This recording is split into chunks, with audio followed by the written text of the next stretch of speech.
उनकी सेवा करती थी, और जो असली मायावती थी वो भगवान श्याम सुंदर के उस लाडले लड़ैते को का पालन पोषण करती थी। इसलिए विद्यावती उनके घर में थी। देखिए यहाँ पर एक पत्नी है और दो पति हैं। निर्वाह हो रहा है। चलिए यहाँ पर भगवान श्याम सुंदर को कुछ काल के बाद में नारद जी ने संदेशा दिया, महाराज आप चिंता न करें, आपका पुत्र जीवित है। और भगवान श्याम सुंदर उसी काल में भगवान श्याम सुंदर के और भी अन्य विवाह हुए। महाराज दूसरा विवाह होता है जामवंत की कन्या जामवती से। वो कैसे होता है?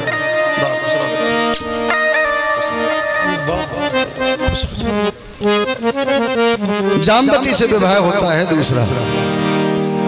जो जम्बूनगर है वहां के आप राजा थे जामवंत जी।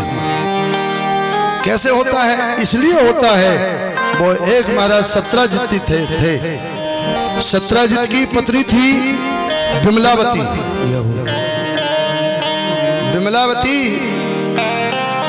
और हाँ वो दूसरी पत्नी छोड़ गया मैं, कामदेव की, उसका ख्याल भूल गया।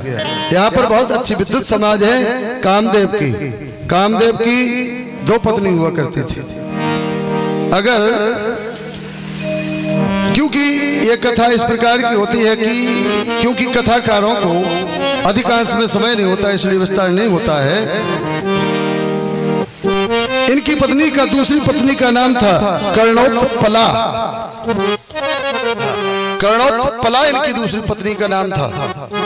और एक कथा मिल जाती है स्कंद पुराण में। हाँ, ये स्कंद पुराण में ये कथा मिल जाती है। ये कामदेव की दूसरी पत्नी। ध्यान रखेंगे जो इस चीज के शौकीन हो कथाओं के, कर्णोत्पला। यहाँ पर महाराज कैसे हुआ सत्राजित की कन्या से विवाह और कैसे हुआ जामवंत की पुत्री से विवाह। चलिएगा, हमारे संतों का पदार्पण हो रहा है। आप अभी सब विराजित रहेंगे और जब हमारे संतों का यहाँ पर पदार्पण हो जाएगा तब आप